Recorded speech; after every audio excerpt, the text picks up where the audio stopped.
आज हम इकोनॉमिक्स में, जैसा कि मैंने कल आपको बताया था कि टोटल यूटिलिटी और मार्जिनल यूटिलिटी के बीच में क्या रिलेशन है, इसको मैं आपको ग्राफ से समझाऊंगी।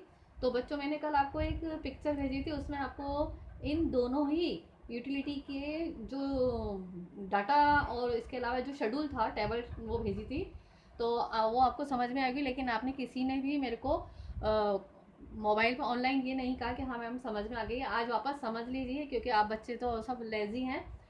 तो देखिए बच्चों, मैं आपको ये शेड्यूल बता रही हूँ। यहाँ पर relation between T U and M U है। यूनिट्स हमारी है, यूनिट्स आप कुछ भी ले लीजिए, बनाना ले लीजिए, एप्पल ले लीजिए, कुछ भी।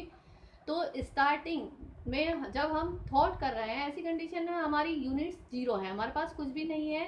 और जब कुछ भी नहीं है तो हमारी टोटल यूटिलिटी और मार्जिनल यूटिलिटी दोनों ही जीरो है।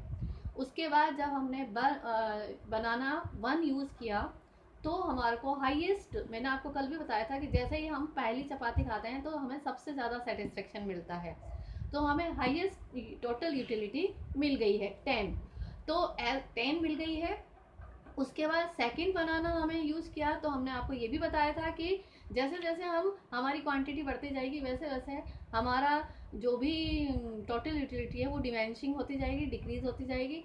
तो यहाँ पर हमारे को सेकंड में हमारे को देखो 16 है, लेकिन 16 कैसे है, हमारी टोटल यूटिलिटी फर्स्ट बनाना से 10 मिली थी, सेकंड बनाना से हमें 6 मिली थी। तो 10 + 6 कर देंगे तो यहाँ पर 16 हो जाएगा, यानी कि टोटल यूटिलिटी फर्स्ट और 2 बनाना की हमारी 16 हो गई है।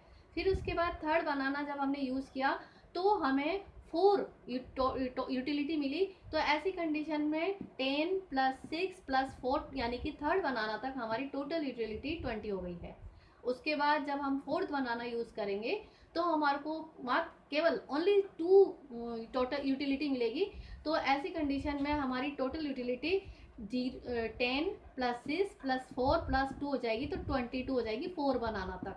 उसके बाद हमारे पास फिफ्थ बनाना और अवेलेबल है और हम उसको यूज़ करते हैं, तो हमारे को एज, यानी कि नहीं चाहत होते हुए भी हमने उसको यूज़ किया, एज इट हमारी यूटिलिटी रही, कोई यूटिलिटी में इंक्रीज नहीं हुआ है। और जब हम प्रेशरली, जब हम फोर्सली एक और बनाना यूज़ करेंगे 6, तो ऐसी कंडीशन में हमारी यूटिलिटी माइनस में चली जाएगी, यानी कि 2 हो जाएगी, -2 मिलेगी। तो ऐसी कंडीशन में हमारी टोटल यूटिलिटी 20 हो जाएगी।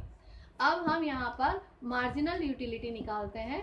तो मार्जिनल यूटिलिटी में मैंने आपको बताया था कि जब चेंज, टोटल यूटिलिटी में जो चेंज आता है, उस चेंज का जो हमारे को कंजप्शन मिलता है वही हमारी मार्जिनल यूटिलिटी होती है। तो ऐसी कंडीशन में जीरो तो आपको समझ में आ गया होगा, लेकिन यहाँ पर जब टोटल यूटिलिटी 10 है, तो ऐसी कंडीशन में मार्जिनल यूटिलिटी हमारी 10 - 0 = 10 हो जाएगी।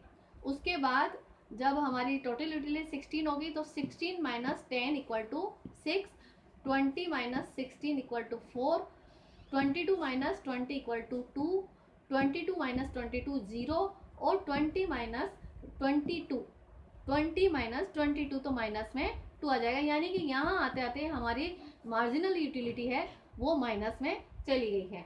अब आप डायग्राम पर आ जाइए बच्चों।